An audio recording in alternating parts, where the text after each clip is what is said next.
You know why I stopped you, right? You chirped your tires back there. Sounded like you were trying to show off. I'm in a rental performance car, sir. The throttle's touchy. I'm not out here racing anybody. I'm just in town for a birthday. Mm-hmm. Turn around and put your hands behind your back. For a tire chirp, I'm cooperating. I gave you my information. We're detaining you for racing on highways. Turn around, hands behind your back. This happened in a city where a Friday night can feel like a test you didn't sign up for. The body camera caught every detail in sharp clarity. The hard edges of streetlight glare, the quickened breathing, the shift in tone that tells you a situation is slipping out of normal and into something else. And the man standing beside that rental performance car had no idea that the next few seconds would decide how his entire weekend ended. Because this wasn't some reckless stranger the officers had been chasing. This was Malik Harmon, black, Chicago police officer, off duty, in Tempe, Arizona on August 23rd, 2021 for a friend's birthday. And he was about to be treated like a criminal over a sound most people wouldn't even remember by morning. Before we continue, where are you watching from? Drop your city or state in the comments. And if you haven't subscribed yet, please hit that button now. You won't believe how fast this escalated, or how it followed him all the way into a courtroom and beyond. Thank you, and let's continue. It started the way a lot of travel weekends start. Harmon had flown in to celebrate a friend. Nothing dramatic, nothing political, just a birthday and a group of people trying to squeeze some joy out of a busy life. The kind of weekend where plans change every hour. Somebody picks a spot, somebody else is running late, somebody insists on one more stop, and everybody's phone is buzzing nonstop. Harmon wasn't in Arizona to be Officer Harmon. He was there to be Malik. So he did what travelers do. He rented a car, and he didn't rent something forgettable. It was a performance rental, the kind of car that looks expensive under streetlights and sounds like it's doing more than it actually is. The kind of car with a throttle that responds instantly, a back end that can chirp if your foot is a little heavy leaving a light, and an engine note that turns heads even when you're driving completely normal. That detail matters more than people want to admit. Because certain cars come with a stereotype attached. And on weekend nights, stereotypes move faster than facts. Tempe, like a lot of cities, has officers who hear the same complaints over and over. Engines revving, loud exhaust, drivers showing off, the fear of street racing. And once racing becomes part of the culture of a shift, it becomes a label that can swallow smaller realities whole. Now, that night, the claim from Tempe officers was that Harmon chirped or squealed his tires. That was the reason, a tire sound. The kind of thing that in most places gets handled like a minor traffic issue, maybe a warning, maybe a citation, and then everyone moves on with their night. But the way the stop unfolded didn't match the size of the accusation. The patrol lights lit up behind him, painting the inside of the car in red and blue pulses. Harmon did what any careful driver would do, what any trained officer would do, especially someone who understands traffic stops from both sides. He slowed down, signaled, and pulled over safely. No sudden movements, no drama, just routine. A flashlight beam hit the window as the officer approached, and right away the energy came in sharp. Not conversational, not, let's clear this up, but command-driven. The officer confronted him about the tire sound. The officer framed it like it meant something bigger than a small mistake in a touchy rental car. Harmon kept his posture controlled, his hands visible, his tone steady. He didn't act like someone trying to win a roadside argument. He acted like someone trying to keep a situation from becoming one. He acknowledged the claim.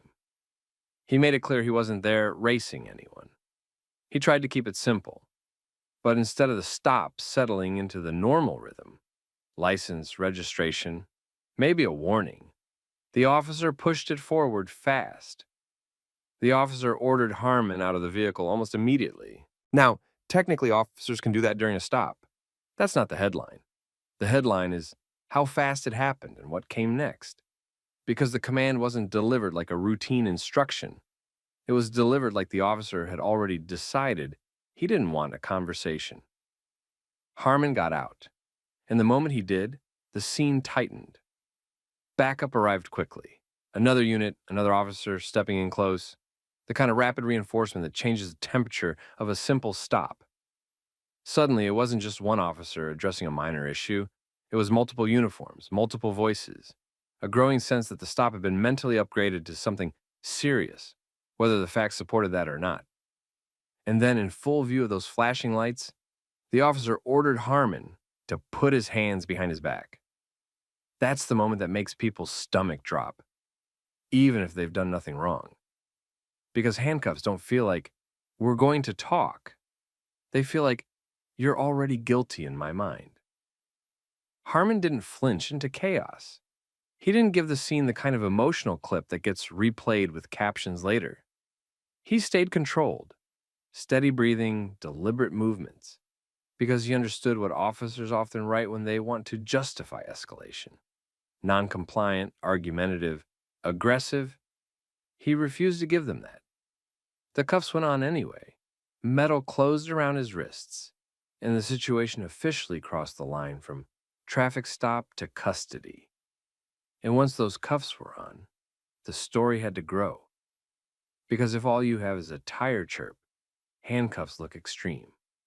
So the language expanded right there in the moment. The officers began framing the stop as racing behavior. Then came the question that exposed the gap in the accusation. The officer pressed Harmon about who he had been racing with.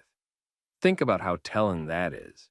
Because racing usually implies another car, another driver, another participant, another person to point at. A race isn't just one person existing in a loud vehicle. A race is competition. It's two cars. It's an event. But there wasn't another vehicle being pulled over.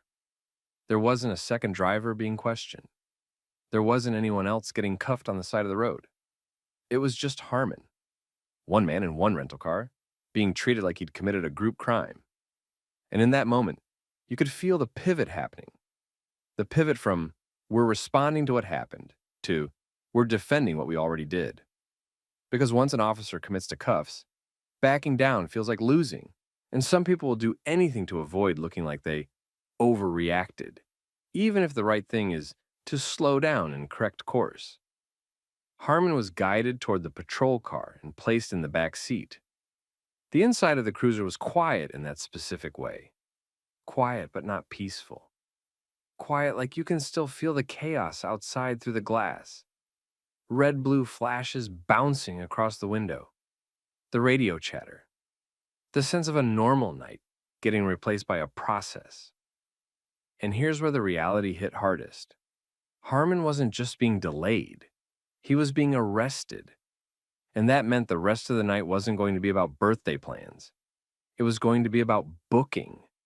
It was going to be about a misdemeanor charge described as racing on highways and aiding and abetting type language, even if the origin story was small.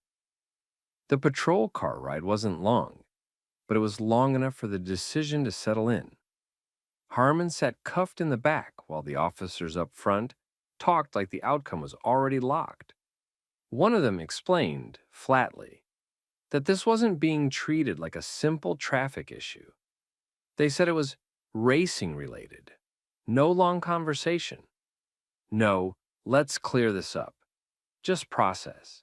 When they arrived at the station, the mood didn't soften, it got colder. Harmon was walked through bright fluorescent lighting and told where to stand and where not to move. An officer instructed him to hand over everything, phone, wallet, keys, each item placed into a property bag, like it didn't belong to a person anymore, just a case number. Then booking started. They took his name and basic information. They scanned his fingerprints, each finger pressed and rolled until the system accepted it. They took a booking photo under harsh light. No explanation beyond short instructions, no room for context, just steps. And then the charge was stated in the kind of language that changes how everyone hears the story, not tire chirp. But it also created a problem the officers couldn't solve with volume or authority. A racing allegation naturally raises one question. Where's the other car? The hours dragged. Harmon was moved into a holding area and told to sit. The environment was loud in small ways. Doors, footsteps, keys. Quiet in the way that matters. because nobody was there to explain why this had to happen over something so small. Eventually, Harmon was released, not with an apology, not with a correction on the spot, just released because the system finished the overnight cycle and pushed the case forward into the court track. When he got his phone back, it was already a mess of missed calls and messages. Friends asking where he was, if he was okay, what happened, what they needed to do next. Everyone trying to make sense of how a tire chirp turned into an arrest. And now the problem wasn't just the night. The problem was what was attached to his name until it wasn't. That misdemeanor racing-related charge. Because from this point on, the roadside tone didn't matter. The command voice didn't matter. The only thing that mattered was whether the allegation could survive. A report that had to stay consistent. A charge that had to match actual facts. And a court process that doesn't accept "because I said so" as proof. A misdemeanor racing-related case now existed with his name on it. And it didn't matter that it started with a tire chirp.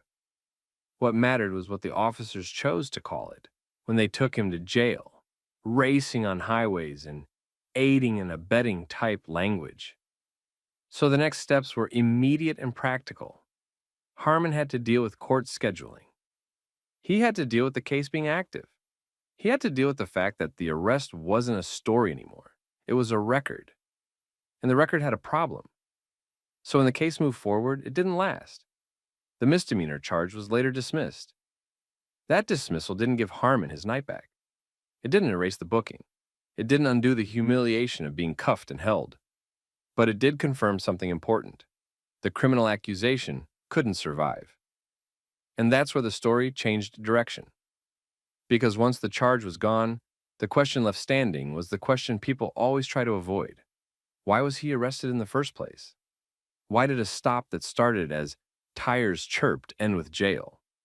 Why was it handled like a street racing case, without the basic elements that usually come with one? After the misdemeanor charge got dismissed, the story didn't fade out. It hardened. Because the dismissal answered one question. The criminal case didn't hold, but it left a bigger one sitting in the middle of everything. Why did a stop for a tire chirp end with handcuffs, an arrest, and an overnight jail stay? That's when Harmon filed the civil lawsuit against the city of Tempe. And the second that lawsuit was filed, the entire stop stopped being a street moment and became evidence. The city of Tempe was served. Lawyers stepped in. And then the key move happened fast. Everything tied to that night had to be preserved and pulled. Body camera footage from every officer on scene. Dash camera footage.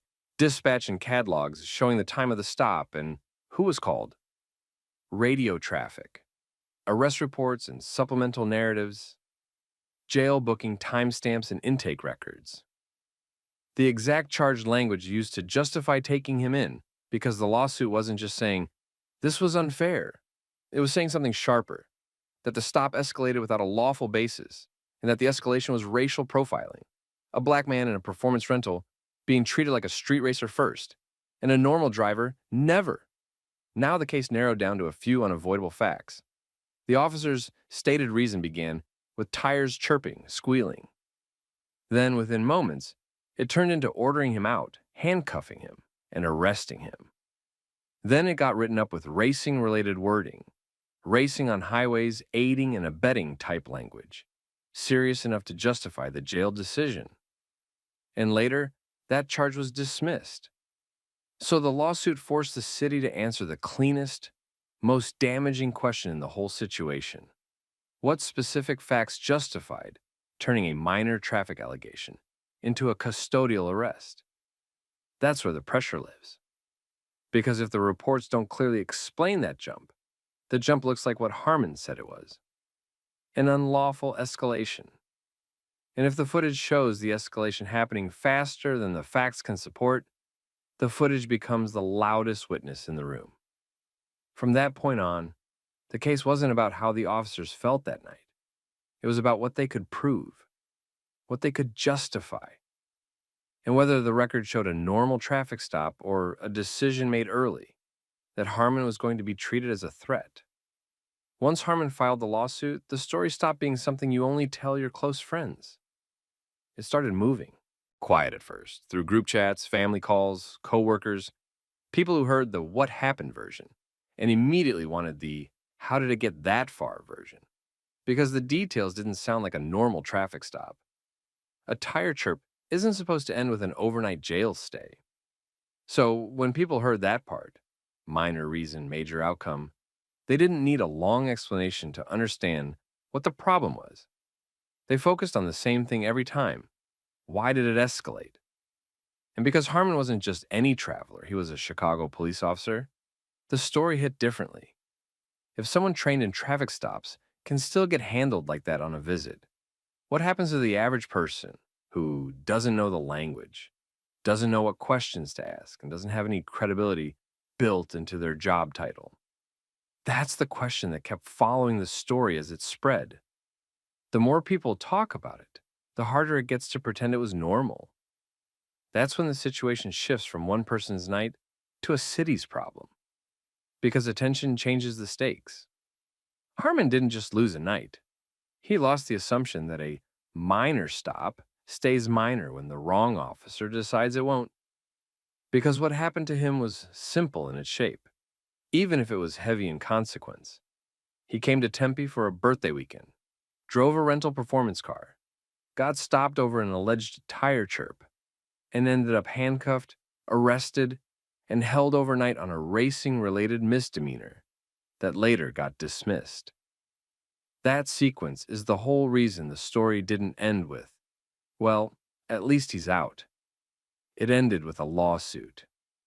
And when a city gets sued over a stop like that, the public usually wants one dramatic moment, one clip, one confession, one clear gotcha. But real accountability rarely looks like that. Real accountability looks like a city being forced to answer in writing why the escalation happened at all. It looks like officers having to stick to one consistent explanation without changing the story to fit the outcome. It looks like supervisors and attorneys asking questions nobody asks on the roadside, like, what exactly justified cuffs? What exactly justified jail? What exactly justified calling it racing? Because once the charge is dismissed, the "it was justified" argument gets weaker. And once a lawsuit is filed, the "it was just a misunderstanding" argument gets risky. Harmon, meanwhile, had his own consequences to carry, ones that don't show up as neatly as a dismissal order. He had the memory of being treated like a threat in a city he was visiting. He had the embarrassment of being booked, fingerprinted, and held overnight over something that should have been handled as a minor issue.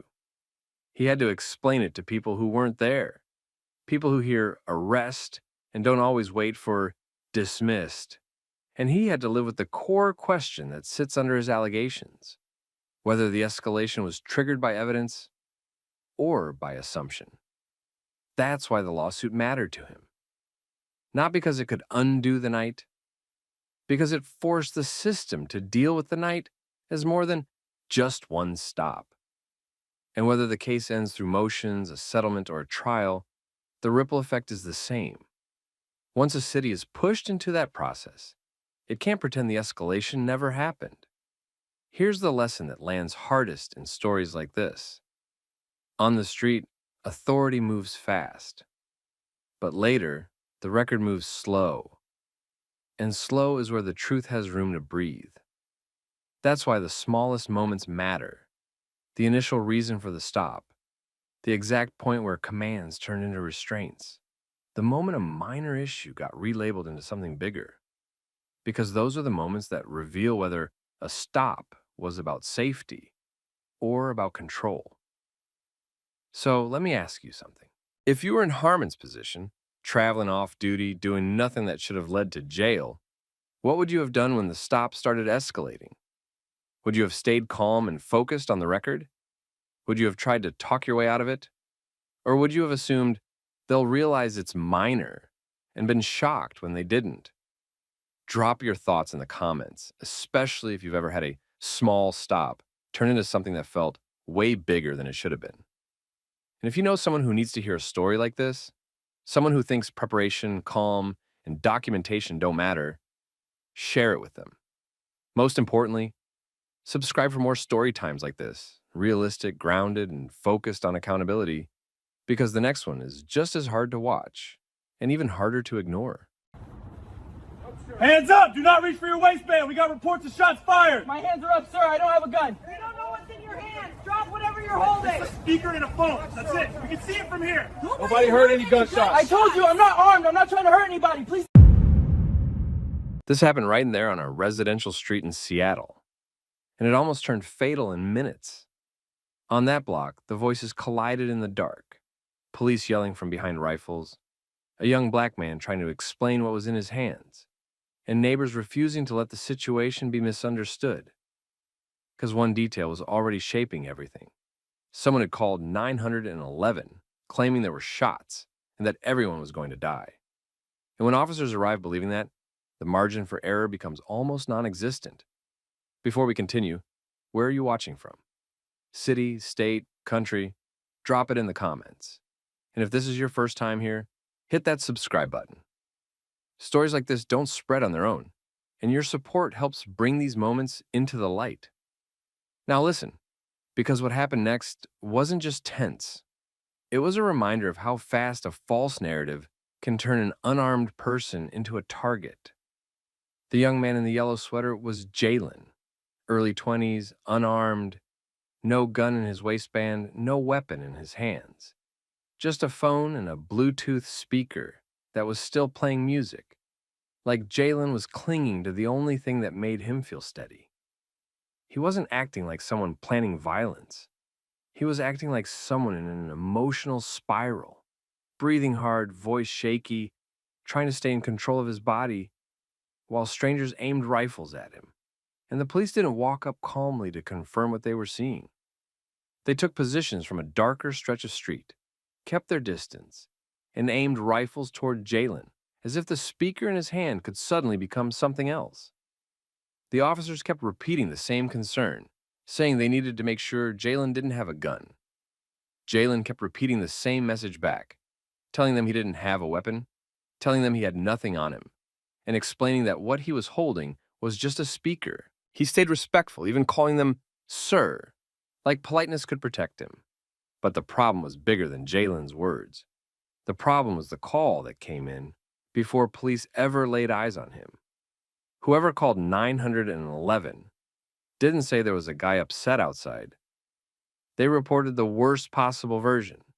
And once that kind of report hits the radio, a normal object can get treated like maybe a gun, and a scared pause can get treated like non-compliance.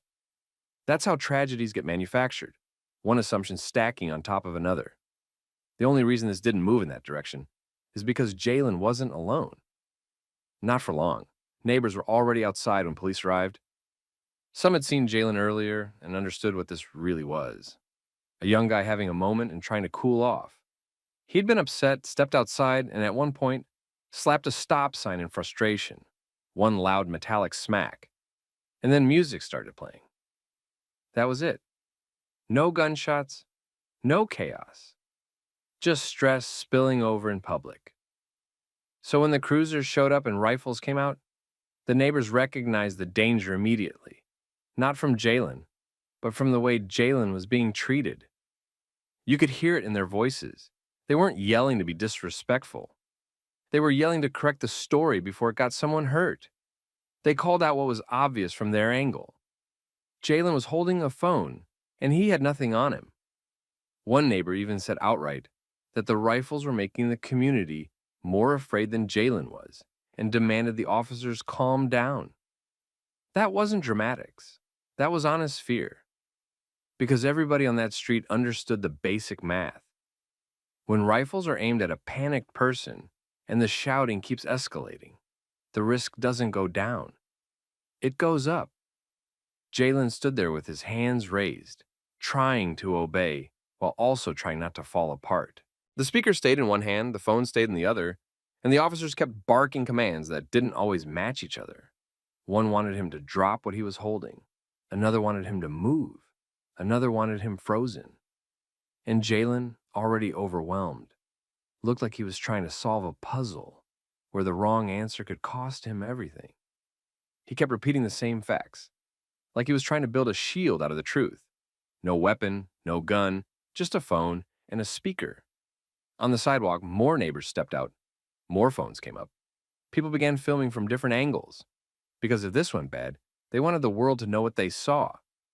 And it matters, because when there are witnesses close enough to see what's in someone's hands, it becomes harder to rewrite the story later. The officers, though, stayed locked into the 911 framing. They spoke and moved like they were dealing with someone armed, someone dangerous, someone who had to be controlled from a distance. Jalen kept speaking like a person begging to be seen correctly, repeating again that he didn't have any weapon. The neighbors backed him up louder, pointing out again what was in his hands. One neighbor, with a steady camera voice, narrated the visible details clearly. Hands up, phone, speaker, no weapon. Another neighbor kept talking directly to Jalen, telling him to stay where he was, move slowly, and breathe. Because they weren't just watching police. They were watching Jalen's panic rise in real time, and they knew how quickly a scared movement can get misread. Then the officers leaned into a new justification. They said they couldn't see clearly. They blamed lighting. They said they needed Jalen closer to confirm what was in his hands, while still keeping rifles trained from the same distance. It created a dangerous loop. Police stayed back with rifles, then blamed the distance for why they couldn't confirm what the neighborhood was already confirming with their own eyes. And the longer that loop went on, the more tense Jalen became. He wanted to comply, but the situation was set up so any movement could be interpreted as the wrong movement. A small shift of weight got shouted at. A glance downward got shouted at. Any lowering of his hands, even slightly, triggered more yelling. That's the trap of encounters like this. The person with the least power is expected to perform perfect calm under the most pressure. Then the commands collided again. One officer demanded Jalen walk toward them. Another demanded he get on the ground. Jalen hesitated, caught between two instructions that couldn't both be followed at the same time. His knees bent like he was about to kneel. Then he stopped. Then he tried to speak again, like he was trying to keep the officers talking instead of reacting. The neighbors saw it immediately. That hesitation wasn't defiance. It was overload. They got louder. They told officers to stop yelling at him, insisted he wasn't armed, and called out that the police were escalating the situation. The officers ordered people to back up, but the neighbors didn't disappear. They didn't rush the officers. They didn't touch the officers. They didn't try to handle Jalen themselves. They stayed close enough to witness, close enough to film, close enough to keep reality in the room. And that's when one bystander made the move that changed everything. His name was Evan. He wasn't screaming. He wasn't performing. He was watching the logic of the situation collapse. He could see the pattern. Police kept their distance, kept rifles up, demanded Jalen prove he wasn't armed, and used "we can't see" as the reason the standoff had to continue. Evan stepped forward carefully with his hands visible and his body language calm, doing exactly what police say they want from the public. Then he offered a solution. He asked Jalen if he wanted him to walk up with him, and he made sure the officers heard it. An officer accepted immediately, but Jalen, overwhelmed, refused, making it clear he wasn't walking toward rifles. He said he was just getting on the ground. Evan didn't argue with him. He stayed close anyway. He positioned himself right beside Jalen, close enough that Jalen wasn't isolated anymore, close enough that officers had to acknowledge people were willing to stand with him. Around them, more neighbors tightened in, not to confront police, but to make it impossible for Jalen to be treated like a faceless threat. And the officers, still holding rifles, had to confront a new reality. This wasn't going to happen in silence. It wasn't going to happen unseen. And if they made the wrong decision here, there would be evidence, witnesses, and a community ready to tell the truth. And then the police did something that said a lot without saying it directly. They went to the radio. Over the police radio, officers reported that community members were actively hindering them. They framed the neighbor's presence, people filming, people calling out what they could see, as interference. And that's the part you need to sit with. Because the neighbors weren't blocking a rescue. They weren't surrounding officers. They weren't touching anyone. They were witnessing and correcting a false narrative in real time. But to the officers, that kind of public accountability can feel like a problem because it reduces the space for, I thought I saw and I felt threatened later on. So on the radio, the officers asked for permission to disengage. They weren't asking because Jalen suddenly became less of a threat. They were asking because the situation had become too visible to control. The street looked thin, nearly 20 people watching, and several neighbors closed around Jalen. Close enough that there was no way to claim they didn't know what was in his hands. Jalen, still shaken, did what he'd been saying he wanted to do all along. He got down, slowly, carefully. The neighbors kept talking to him as he moved, telling him to stay calm and go slow. And finally, the instruction came back. The officers were told they could back off. Officers began stepping back. No arrest, no found weapon. And as the cruisers pulled away, the neighbors didn't celebrate. They didn't spike the moment for the camera. They did what people do after something almost goes horribly wrong. They exhaled, checked on Jalen, and tried to bring him back down to earth. By the next morning, what happened on that block wasn't staying on that block. Neighbors had videos from multiple angles, and those clips started circulating fast. First in local group chats, then wider. As it spread, police radio language became part of the conversation too, especially the claim that community members were hindering. Some people tried to frame the neighbors as the problem, but the neighborhood pushed back with one simple point. They didn't interfere with safety. They created it by staying present, filming, and repeating the visible facts so the situation couldn't be rewritten afterward. And for Jalen, the aftermath wasn't viral. It was personal.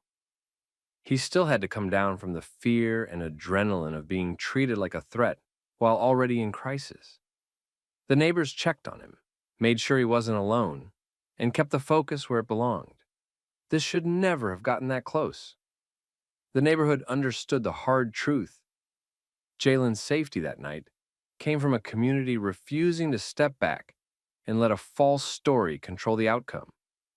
And Jalen, whether he said it out loud or not, was left with a different kind of reality too, knowing that people on his block didn't just watch. They stood with him when it mattered. By the end of that week, the story had settled into something the neighborhood couldn't unsee. On paper, police could describe it as a response to a high-priority call. They could say they acted out of caution. They could point to procedure and talk about uncertainty in the dark. But the people on that block remembered the part that mattered most. Jalen was never armed. Jalen never had a gun. Jalen was holding a phone and a speaker, and he was having a crisis, nothing more. And that's what made the night so dangerous. Because once a false shots fired narrative enters the system, it doesn't just bring police to your street. It brings a mindset that treats every movement like a threat and every pause like guilt. In that mindset, the truth doesn't automatically win. The truth has to be seen. The truth has to be said out loud. The truth has to be recorded. That's what the neighbors did. They didn't fight the police. They didn't take over the scene. They didn't turn it into chaos. They did something more effective. They refused to let Jalen be isolated, and they refused to let the story be rewritten while it was still happening. They gave Jalen something a lot of people don't get in moments like this: a circle of witnesses close enough to say confidently what was real. And because of that, Jalen went home that night alive.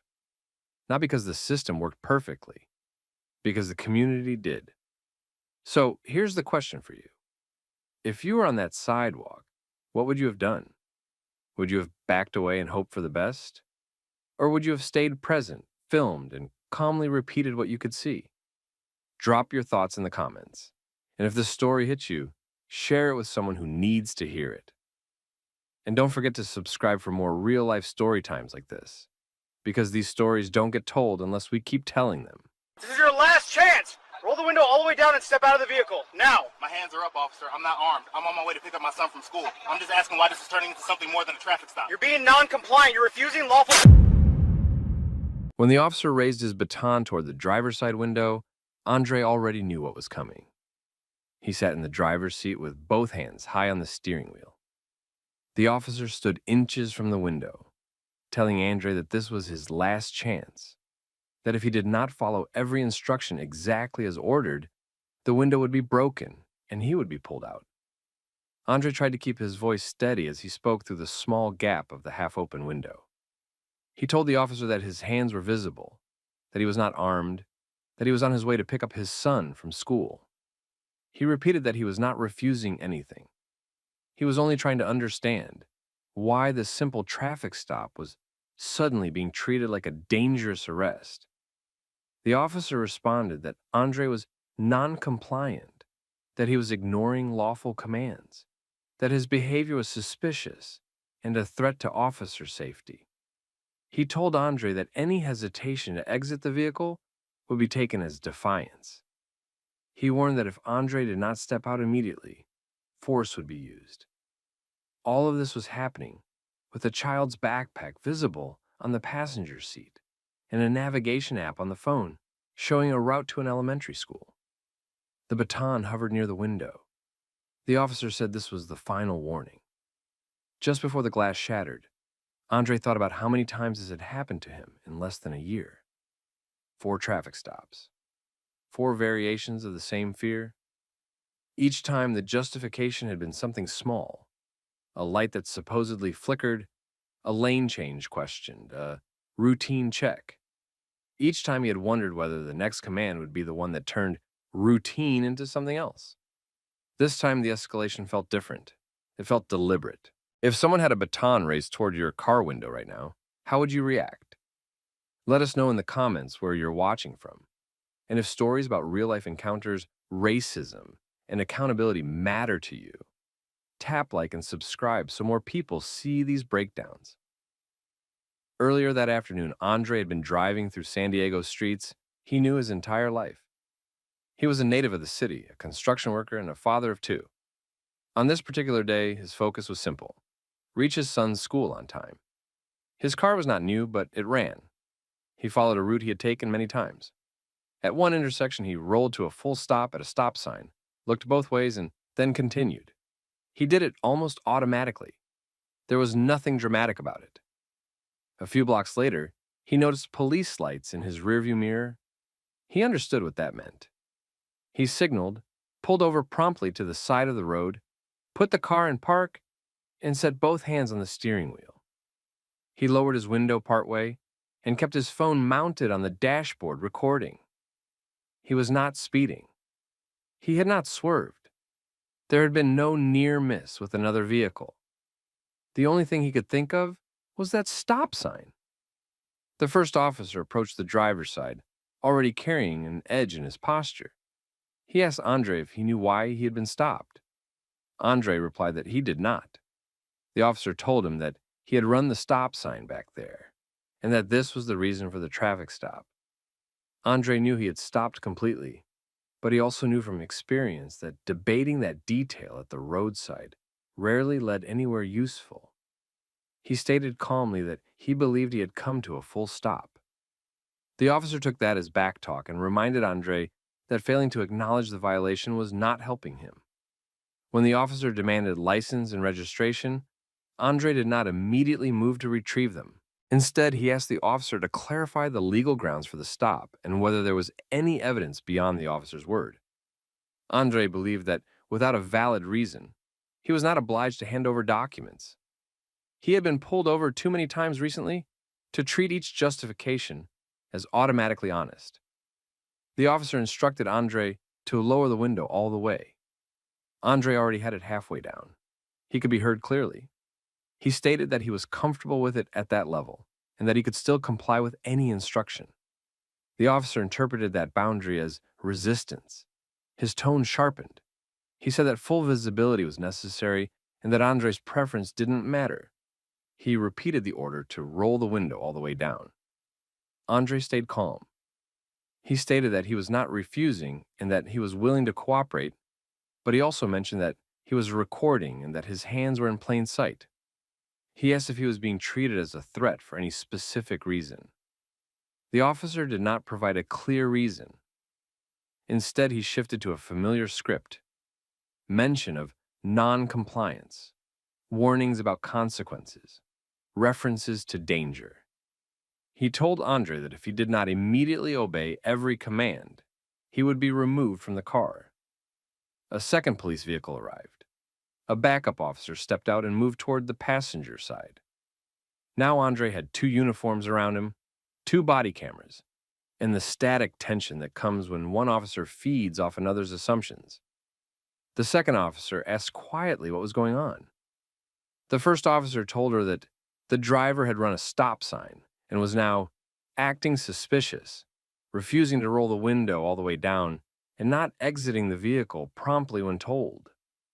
He described Andre as potentially armed and dangerous, even though he had seen no weapon, no sudden movement, no direct threat. Andre heard the phrase armed and dangerous and understood what it meant in practice: justification for force, justification for a sudden escalation. He repeated from his seat that he was unarmed, that he was a construction worker heading to pick up his son, and that he wanted to keep his hands visible and record the interaction for his own safety. The first officer did not respond to the content of those words. Instead, he raised his voice and declared that Andre was refusing lawful commands.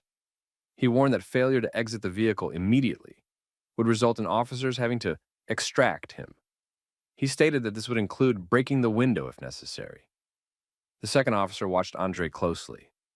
From her position, she could see his shoulders, his hands, the quiet rise and fall of his chest. She said more to the first officer than to Andre that the driver appeared calm. The first officer rejected that assessment. He argued that calm behavior could be a tactic, that in his experience, drivers could switch from calm to violent quickly.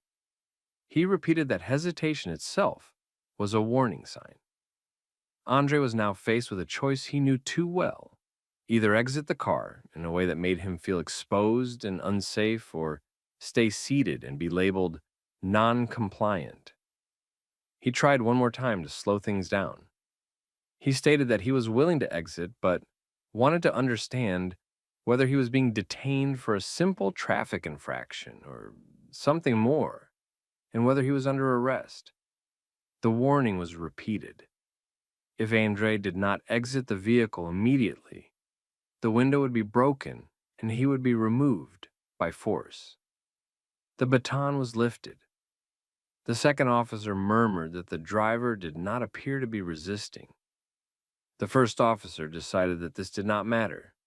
The baton came down on the glass. The first strike was enough to fracture the window into a tight web of cracks. A second blow pushed the fragments inward. The glass broke away in a sudden burst, scattering pieces across Andre's lap, the seat, and the pavement outside. Some shards grazed his forearms and neck, but he kept his hands up. As soon as the opening was large enough, the first officer reached in through the broken window.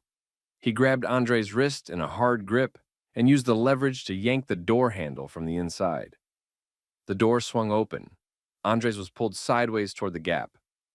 Andre did not swing, shove, or twist toward the officer. He tried to move with the direction of the pull to avoid making any sudden movements that could be interpreted as resistance. Despite that, the officer began issuing rapid commands, telling Andre commands that overlapped each other, even as Andre was already being physically dragged from the car. Once Andre's feet hit the ground, the officer twisted his arm behind his back and walked him forward several steps before leaning him against the side of the car. The motion was rough enough to make Andre's shoulder ache. His cheek came close to the metal, and he could feel glass crunching under his shoes. The second officer moved to the other side of Andre's body and assisted in bringing his other arm behind him. Together, they secured handcuffs around his wrists. During this, Andre kept his voice as level as he could manage. He stated more than once that he was not resisting and that he had not made any sudden movements. The officers did not acknowledge that. They continued to frame their own actions as a response to resistance, even though the physical reality did not match that description. With the cuffs in place, they guided him, more by pressure than guidance, to sit down on the curb. From that low angle, he could see his own car at eye level, the broken window a jagged opening where his control over the situation had ended. Then officers began to search his car. The search was not accompanied by a request for consent. There was no explanation offered that would justify treating this as anything more than a traffic stop. The officers moved through the interior of the car methodically, opening the glove compartment, checking the center console, looking under the seats, and examining the backpack on the passenger seat. Inside the backpack, they found nothing illegal, only school-related items. In the glove compartment, they found ordinary paperwork, insurance documents, and other mundane items. Under the seats, they found nothing of significance. Despite the fact that there was no sign of contraband, weapons, or evidence of any crime beyond the alleged traffic violation, the officers continued to operate as if their initial decision to escalate had been justified. A woman parked on the opposite side of the street had already begun recording on her phone from inside her own vehicle. From her angle, the footage captured the smashed window, the extraction, the handcuffing, and the calm posture Andre maintained throughout. The first officer finished searching the interior and stepped back out of the car. He announced to the second officer, to his own body camera, that the driver had refused lawful commands, that he had been non-compliant, and that force had been necessary for officer safety. He did not mention that no weapon had been found, no contraband had been discovered, and that the only threatening action Andre had taken was to question the legitimacy of the stop and withhold his documents. Andre listened to this version of events as it was spoken in real time. He understood that these words would later appear in reports, in justifications, possibly in court. He knew that the phrase non-compliant would be repeated, and that it could easily overshadow the fact that he had kept his hands visible, remained seated, and spoken calmly. Eventually, the officers brought him to his feet. The first officer informed him that he was under arrest. The charges referenced were the familiar cluster that often appears in such incidents: resisting, obstructing, delaying an officer in the performance of duty. The alleged rolling through the stop sign was now almost secondary. The traffic pretext had served its purpose. Andre was walked to the patrol car and placed in the back seat. From that position, his thoughts narrowed to a few sharp points. He was aware that his skin color, his refusal to surrender his documents without what he believed to be lawful cause, and his insistence on recording had combined into a set of factors the officer had read as defiance and danger. From beginning to end, the system treated the officer's statements as the default truth and his actions as the problem to be explained. For Andre, the repetition of being pulled over, questioned, and treated as suspicious without meaningful explanation had accumulated into a heavy weight. This latest escalation, with a smashed window and an arrest, turned that weight into something harder, a determination to challenge the way the story would be written about him. The incident moved from being only a personal trauma to being a potential case. After the arrest, Andre decided he would not let the broken window and the non-compliant label become just another line in a police report. He collected what evidence he could. His own phone recording showed him seated with his hands visible. A bystander's video showed the officer smashing the window and pulling him out while he stayed controlled. When his case was reviewed by lawyers, the pattern was clear. He was a black driver stopped on a disputed traffic claim, treated as armed and dangerous without any real basis, forced out of the car, searched, arrested, and then described on paper as the problem. The lawsuit they filed against the San Diego Police Department focused on 4 main points: excessive force, illegal search, unlawful arrest, and racial profiling. In legal terms, the argument was simple. There was no solid reason to treat him as a threat. His refusal to hand over documents and fully lower the window by itself did not justify breaking the glass and dragging him out. The search of his car was done without consent and without real probable cause. The way he was treated fit into a wider pattern of black drivers being stopped and escalated on weak pretexts. As the case moved forward, internal investigators and city lawyers had to compare the officers' written reports to the actual footage. Faced with public attention, video evidence, and legal pressure, the city agreed to settle. Andre received compensation for the damage, the arrest, and the impact on his life. More importantly, the case pushed the department to adjust its policies. The changes were not dramatic, but they were real. Tighter rules on when officers and renewed attention to racial patterns in traffic stops. Inside the department, the incident did not stay invisible. The officer who smashed the window faced discipline and a sustained finding that his use of force was out of line. The case was used in training as an example of what happens when non-compliance is used as a catch-all instead of dealing with what is actually in front of the officer. For Andre, the settlement did not erase the memory of glass hitting his lap or the feeling of being pulled out in front of strangers. It did not remove the tension he still felt when patrol lights appeared behind him, but it did give him something most people never get: official recognition that what happened to him was wrong, not just unfortunate. Over time, his case became one of those examples people in the community pointed to when they talked about policing and race. It showed how quickly a routine stop could be escalated and how critical it was to have cameras, records, and the willingness to challenge the official version. The larger lesson was straightforward. Power will often describe calm resistance as danger, especially when the person in the driver's seat is black. But when that story is confronted with evidence and pushed into the open, it can be challenged. Policies can shift. Future stops can play out differently, even if only slightly, because one person refused to let their experience be quietly filed away. For anyone watching this story, the questions are direct. Would you have had the courage to hold your ground the way Andre did? Have you seen traffic stops where the reaction didn't match the reality? Share your thoughts in the comments. If you know someone who needs to understand how these situations actually play out, send this story to them. And if you want more real, grounded stories about racism, power, and accountability, make sure you subscribe so you don't miss the next one.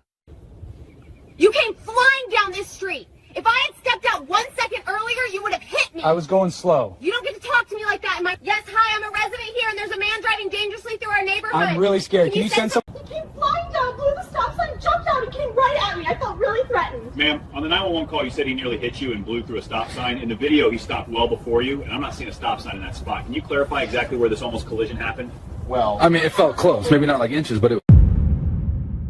When the story began, 2 police cars were already parked on Adrian Ellison's street. Adrian stood near his own mailbox with his phone raised, recording. His SUV was a few steps away, driver's door open. Across from him, a white neighbor, Caitlin Davis, was talking quickly to the officers. Her focus was on convincing them that he was the problem. She told them he had driven too fast through the neighborhood. She told them he had almost hit her. She told them he had gotten out of the car in a way that made her feel threatened. She described herself as a scared resident who had to call 911. She described him as an aggressive driver who had confronted her for no reason. Adrian, still and controlled, told the officers something very different. He explained that he lived in the house right behind him. He explained that he had only driven down to the mailbox from his own driveway. He stated that he had been going slowly and that there had never been a moment where she was in danger. He also explained out loud for his recording exactly where his car had been, where she had been standing, and how far he was from her when he stepped out. He wanted those details clear in case later someone tried to rewrite them. From the outside, it looked like a familiar scene: a crying white neighbor describing fear, a black homeowner insisting on facts, and officers deciding whose version to treat as reality. In that moment, 3 things were happening at once. Caitlin was trying to turn her fear into proof. Adrian was refusing to accept a story that turned him into a threat at his own mailbox. The officers were deciding what would go into their report. If they accepted her version, his short drive could become an incident of reckless driving and harassment. If they accepted his, it would be a false alarm that needed to be documented very differently. For Adrian, that decision was the difference between walking back into his house and possibly being treated as a suspect in front of it. Before we go back and see how this even started, where are you watching from? Comment your country, state, or city. It's always interesting how these everyday stories reach people everywhere. And if you want more real, modern stories about racism, lies, and actual accountability, with no exaggeration and no fantasy, hit like and subscribe so you don't miss the next one. All right, here's how it got to this point. Adrian was 48 years old and long retired from the NFL. He had played wide receiver, taken the hits, earned a ring, and then stepped away. Now his life was quieter. He owned the house on that street, paid his bills, minded his business, and tried to stay off camera unless he chose otherwise. He knew his neighbors mostly as faces and first names. Some recognized him as a former player. Others just saw him as the tall black guy on the corner lot. Either way, he kept interactions polite and short. Adrian also understood something very clearly. Being calm, successful, or known did not change the fact that situations with police could turn dangerous for black men over almost nothing. He had seen enough videos to know that sometimes the first story told to 911 was the one that stuck. Because of that, he had a personal rule. If anything ever felt wrong or escalated too fast, he would record. He would narrate what was happening. He would not rely on memory alone. On the day this happened, nothing about his routine was special. He had been at home working, checking messages, and going through a normal afternoon. At some point, he remembered he hadn't checked his mail. He was wearing house clothes and simple slides. The community mailbox was just down the street. He could have walked, but he decided to drive the short distance. It was a habit he had fallen into on lazy days. He got in his SUV, pulled out of his driveway, and rolled down the street slowly. There were no kids in the road, no cars cutting through, no sudden obstacles. To him, it was a simple, careful drive of a few seconds. As he approached the mailbox, he braked normally and prepared to step out. On the other side of the street, Caitlin saw something different. She watched his SUV come down the road and, in her mind, decided it was too fast. She stepped closer to the edge of her property, paying more attention. By the time Adrian stopped near the mailbox, she had already formed a story in her head about a speeding car and a careless driver. That story did not match what his speedometer had shown, but it was the one she believed. When he opened his door to get out, she responded as if a line had been crossed. She moved toward the situation, raised her voice, and began accusing him of speeding and almost hitting her. Adrian felt the tone immediately. It went from nothing to serious in seconds. And because of everything he had seen happen to people who looked like him in similar moments, he did not argue first. He picked up his phone and started recording. What he did next, what she said next, and how quickly that turned into a 911 call is what set up the scene with the patrol cars. When Adrian hit record on his phone, the situation had already jumped several levels past normal neighbor disagreement. He had just stepped out of his SUV. He was looking at a neighbor crossing into the street, voice already raised, hands already moving. Caitlin began by accusing him of speeding. She said he had come down the street way too fast for a residential area. She claimed that if she had stepped out just a second earlier, he would have hit her. She repeated that point more than once, as if repetition could turn it into fact. Adrian stood near the front of his vehicle and listened. He kept some distance. He did not step toward her. He did not match her volume. He simply responded that he had been going slowly, that there had been no close call, and that he lived just a short way up the street. As the exchange continued, Caitlin's focus shifted from speed to whether he had broken a rule and more about whether he would accept her version of what had just happened. When he pushed back on her claim that he had almost hit her, she seemed to interpret it as defiance. Her tone sharpened. She moved slightly closer, although still not within touching distance, and began framing his disagreement as aggression. She accused him of being confrontational. She suggested that he was trying to intimidate her. Adrian, sensing the pattern he had seen in so many other situations, did not raise his own voice. That was when she pulled out her phone. She turned slightly away from him and dialed. Adrian's recording picked up only one side of that call, but it was enough. He heard her identify herself as a resident, heard her say there was a man in the neighborhood driving dangerously, heard her describe him as having nearly run her over. As she went on, her language shifted. She added more drama each time she repeated the story. She told the dispatcher that he had blown through a stop sign at the entrance. She said he had jumped out of the car and come at her. She said she was scared and that she needed officers to respond quickly. Adrian stood back and let his phone capture every word he could. He knew that by the time officers arrived, they would already have an image in their heads of who he was supposed to be. He was trying to build a different record at the same time.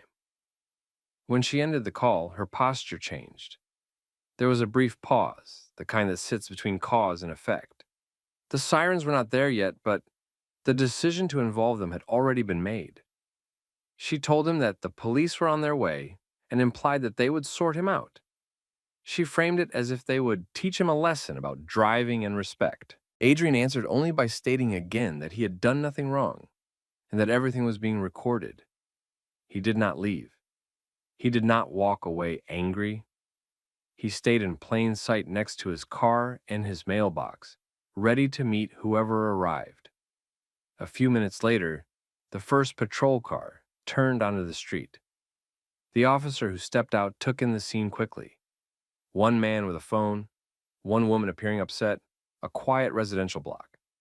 He asked what was going on, and Caitlin moved immediately to control the narrative. She repeated what she had told 911, but with extra emphasis. Adrian waited until the officer turned to him. Then he gave his version. He offered his phone and said there was a recording. A second patrol car arrived while this was happening. The second officer listened more than he spoke at first. He watched both of them. He glanced at the phone Adrian was holding. The first officer separated them slightly, speaking to Caitlin a few steps away, while the second remained closer to Adrian. This was standard procedure, but the effect was important. It gave each person space to tell their story unchallenged. Caitlin leaned into that opportunity. She emphasized her fear. At one point, while trying to highlight how vulnerable she felt, she phrased it in a way that made the core of her fear plain. She contrasted herself, a white woman in her own neighborhood, with him, a black man coming toward her. She did not spell out everything, but she didn't really have to. The implication was obvious. That detail, the racial framing, mattered. It revealed that in her mind, the danger was not just about speed or distance. It was about who he was. The second officer, meanwhile, asked Adrian to explain step by step. Adrian did calmly. Then he held out his phone and offered the video. The officer watched enough to see the key points. The officer also knew what had been said in the 911 call. Those details do not vanish once officers arrive. Now there were three things to compare. What she told 911, what she told the officers on the scene, what the recording showed actually happening. The differences began to stand out. The officers stepped back toward their cars briefly and spoke quietly to each other. They discussed what they had heard, what they had seen, and what the recording showed. The second officer pointed out that the physical positions in the video did not match the almost hit description. The first acknowledged that the timeline in her 911 call did not fully match her live story. When they returned, their tone had changed. With Adrian, they became more neutral. They told him he was not being detained. They acknowledged that he clearly lived there and that he had the right to be where he was. They said they would include his recording and statement in their report. With Caitlin, the questions became more precise. They asked again about the near collision, about the stop sign, about the exact distance between her and the SUV. They reminded her that everything she said on the call and on the scene was documented. For the first time that evening, she seemed unsure. She tried to shift some details, soften some claims, but the officer's follow-up made it clear that those changes would also be part of the record. On Adrian's phone, the footage captured one quiet truth. The balance of belief was shifting. The officers left that night without arresting anyone. Adrian walked back into his house, knowing that the situation was technically over in that moment, but that the impact of what she had tried to do was not. What followed online, in the neighborhood, and in the legal system is where the story really shows its weight. Adrian made a decision. He took the clip showing the key moments and posted it on his social media with a clear explanation of what had happened. He simply laid out the facts. A neighbor had lied to 911 about him nearly hitting her and coming at her, and only video stopped that story from becoming the official version. The reaction came quickly. Sports fans recognized him and shared it, surprised to see a former player in that position. People who did not care about football shared it because the pattern looked familiar to them. Comments filled up with phrases like, "This could have gone differently," and "This is why people record everything." Local news stations picked it up next. They blurred house numbers but kept the essentials. A black homeowner, a white neighbor, a false claim about reckless driving and harassment, and a video that contradicted the call. They described how the officers on scene had noticed the discrepancies. In the comments under those news posts, strangers argued. Some defended Caitlin, calling it an overreaction or a misunderstanding. Others pointed out that misunderstanding did not match the level of detail she had invented about stop signs and near collisions. In Adrian's own neighborhood, the impact was quieter but real. A few neighbors sent messages saying they had seen the patrol cars that night, had wondered what happened, and were sorry he had gone through that. A couple admitted that they, too, had felt uneasy knowing how fast someone's word could turn a resident into a suspect. Not everyone was sympathetic. Some people stayed silent. Others asked why he had needed to post it at all, as if sunlight were the problem. Outside of the neighborhood, the official system was paying attention for a different reason. The call, the report, and the footage did not sit in isolation. They were reviewed. The contradictions were obvious. The speeding that did not show up on video, the near hit that did not match the physical distance, the added details that appeared only after Caitlin knew she was being recorded. The racial framing of her fear was also on record. From a legal perspective, it was no longer just an uncomfortable encounter between neighbors. It was a situation where someone had knowingly given false information to emergency services about a supposed crime. Eventually, Adrian was informed that the case was moving forward. The woman who had called 911 on him was being formally charged with filing a false police report. It was not a dramatic announcement. There were no sirens, no sudden knock on his door. It was a matter-of-fact notification that her attempt to weaponize the system had crossed a line the law recognized. He was given the chance to provide a formal statement and to make it clear whether he wanted the process to continue. He thought about how easily he could have said he was tired of it, that he wanted to move on. He also thought about the many people who had told him, in messages and comments, that they had lived through similar situations without cameras, without public attention, without any real recourse. In the end, he chose to cooperate fully. He confirmed that he wanted the case pursued. He did not frame it as personal revenge. For him, it was a matter of making sure there were consequences for the kind of lie that could cost someone far more than embarrassment. When the charge became public, the local news covered it. Articles and broadcasts explained that a resident had been charged for making false statements in a 911 call about her neighbor. They summarized what the recording showed and noted that her description of the incident did not match the evidence. For Caitlin, there were immediate consequences. She had to appear in court. She faced the reality that her name would be attached to the charge in public records. She was no longer just the concerned neighbor in her own story. She was the person accused of lying to the police. The legal process did not turn into a long televised trial. With the recordings and reports laid out, the evidence weighed heavily against her. In the end, she accepted responsibility through a plea. The result was a conviction related to the false report, along with penalties that included probation, community service, and required participation in educational programs instead of jail time. There was no dramatic moment of public transformation. She did not suddenly become a different person, but from that point on, any background check, any search of her name in connection with that incident would show what she had done. In neighborhood spaces, she lost standing. She was no longer invited to speak with authority about safety. Her involvement in certain committees and groups faded. People who once treated her as the informal eyes of the block stepped back, rethinking what those eyes had actually been focused on. For Adrian, the outcome brought a complicated kind of relief. The conviction did not erase the fear he had felt, standing in front of his house with patrol cars next to him. It did not erase the knowledge that without video, the night might have gone in a completely different direction. But it did something important. It put, in official language, that what had been done to him was wrong. He continued talking about the incident when invited to, not to relive it, but to underline a pattern.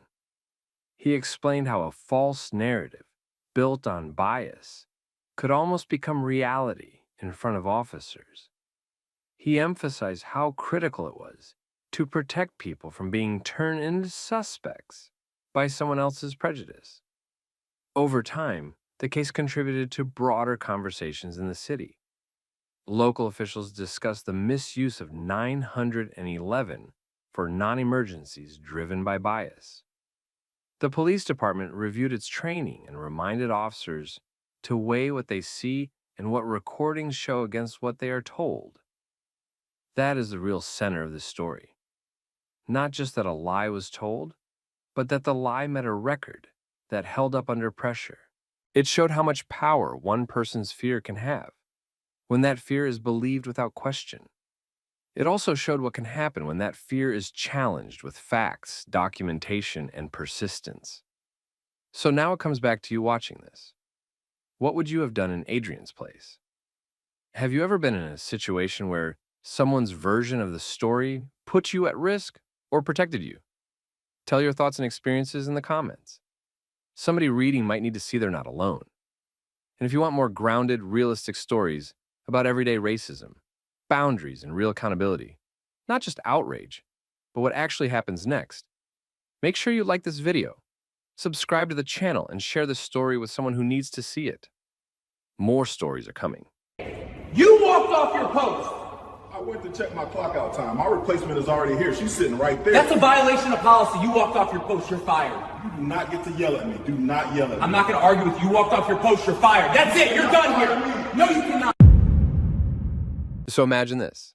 You've been on your feet for 12 hours straight, guarding a lobby, dealing with deliveries, badge checks, people coming in late, people arguing about parking, all of it. Your replacement finally shows up, sits at the desk, and you take literally a minute to walk into the back and check what time you're supposed to clock out. And when you come back, some random guy you've never met looks you in the face and says, "You walked off your post. You're fired." That's exactly what happened to Marcus. In this video, we're talking about Marcus Hall, a Black independent contractor working security and operations in a big office building. He doesn't work for the building. He works at the building through a contracting agency. Big difference. By the time this starts, it's late at night. Marcus is exhausted. His replacement, Dana, is already sitting at the desk. All he does is step away to check his official clock-out time. Enter Tyler. Tyler's a white gig worker brought in for extra help that night.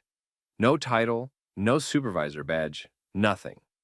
But the second he sees that post empty for a moment, he decides this is his chance to play boss. The situation starts with Marcus already pushed to his limit, but still calm. You do not get to yell at me. Do not yell at me. And that's when Tyler hits him with, "You're fired," like he owns the place. In the next part, I'll walk you through that confrontation step by step and show you exactly how this fake boss moment fell apart. All right, let's break down how this even started. Marcus is at the tail end of his 12-hour shift. It's late, the lobby is quiet, and he's just trying to wrap things up correctly. He's been watching that front desk all day, people coming in without badges, delivery drivers asking where to go, tenants complaining about doors being locked, all the normal stuff. Finally, his replacement, Dana, shows up. She signs in, puts her bag down, and Marcus walks her through the basics. Which doors are locked, which packages came in late, who called about what. Normal handoff. And then he does the most reasonable thing you can do at the end of a long shift. He steps away from the desk to check his actual clock-out time. He goes into the back room where the schedule and the timekeeping system are. He's back there for maybe a minute. Dana is literally at the desk. The post is covered. When Marcus comes back out, he doesn't even get a chance to sit down or say, "I'm out," before Tyler walks straight up to him like he's been waiting for this moment.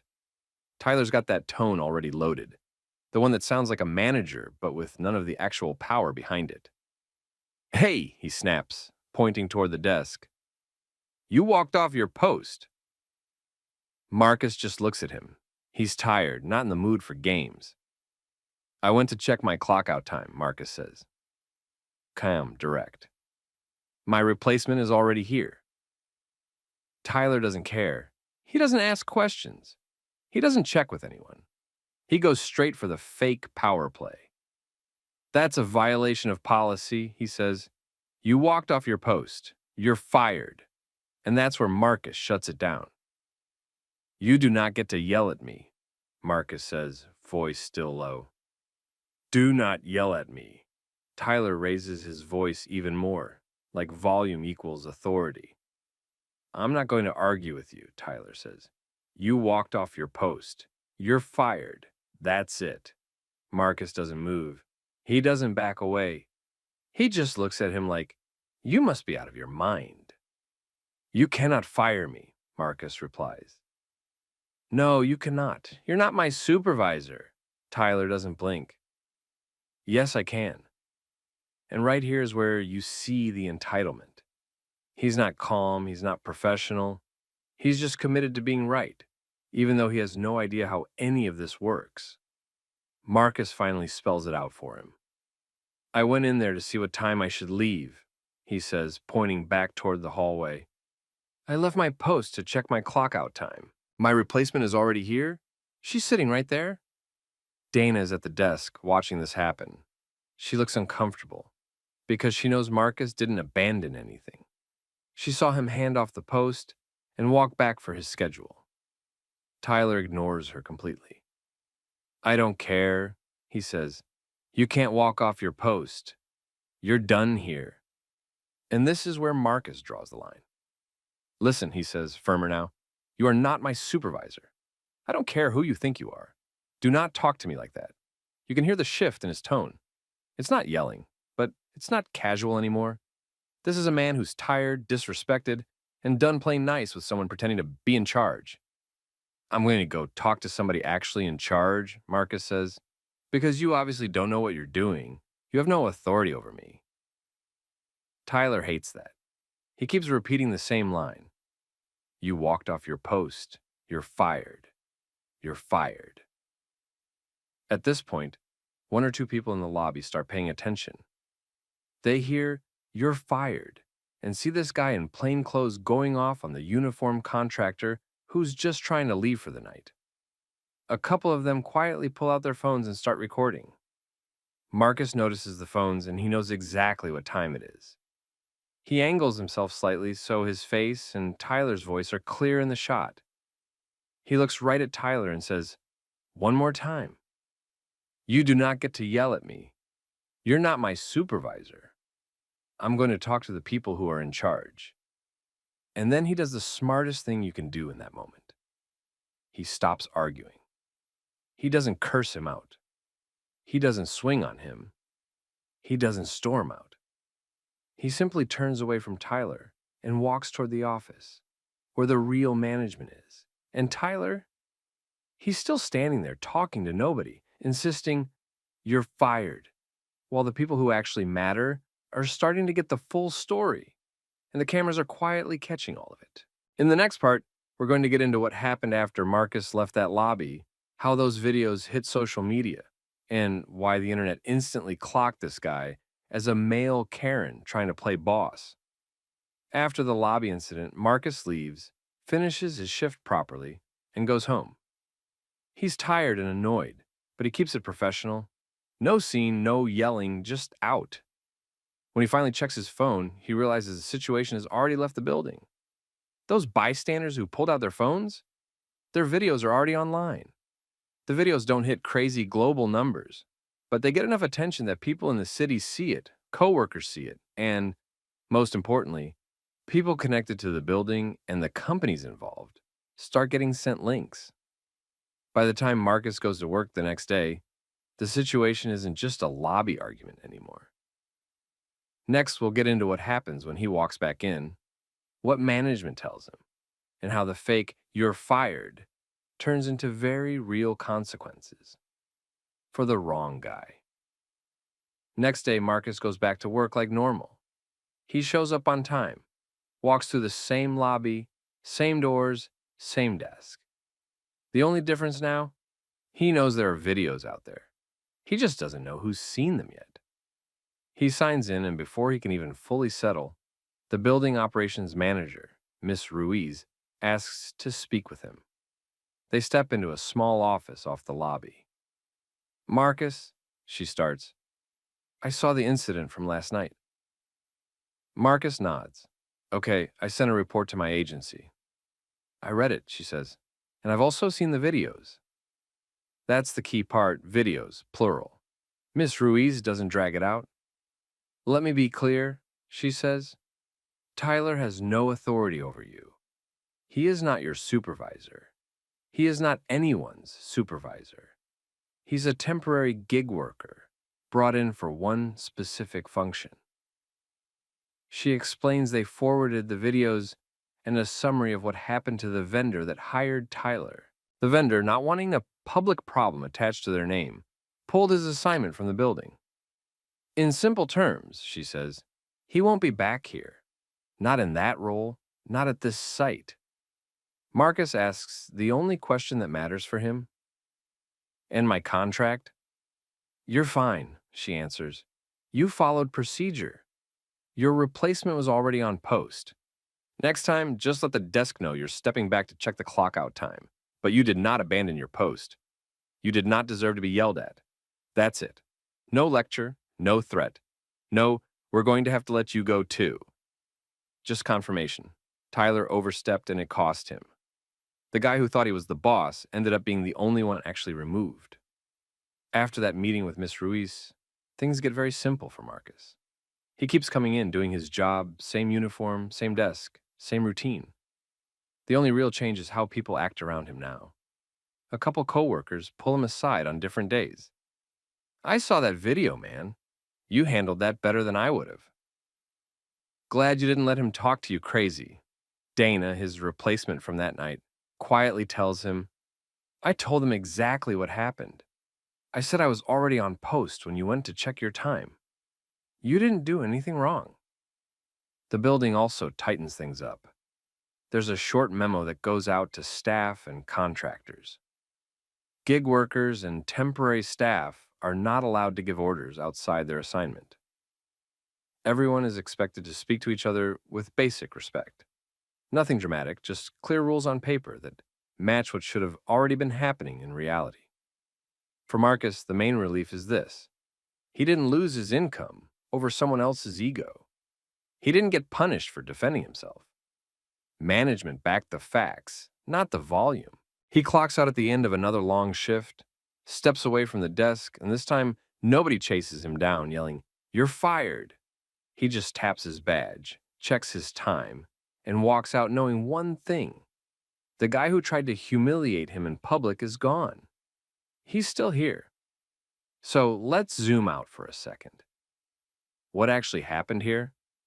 A black independent contractor did his job for 12 hours. His replacement arrived. The post was covered. He stepped away for a minute to check when he could officially go home. A white gig worker with zero authority decided that made him the boss and tried to fire him on the spot. Bystanders filmed it, posted it, and the internet saw exactly who was out of line. The person who said, "You're fired," is the only one who actually lost the job. That's not an accident. That's how entitlement looks. Why did Tyler feel so confident talking to Marcus like that? Why did he think he could control another man's livelihood when he didn't even sign his checks? This is what you see over and over. People with a tiny bit of proximity to power, acting like they own other people. And when race is in the mix, it gets even uglier. Marcus wasn't treated like a professional. He was treated like someone you can yell at and threaten just because you feel superior. The difference this time was proof. Marcus stayed calm. Bystanders recorded. Social media pushed the truth straight to the people in charge. And when the dust settled, the system actually backed the person who was right, not the one who was loud. So yeah, know your rights, know who actually supervises you, and don't let random people play boss with your life. If you want more real stories like this, racism, entitlement, and accountability actually landing, make sure you subscribe, hit the notifications, and stick around. These stories are happening every day. The least we can do is not look away.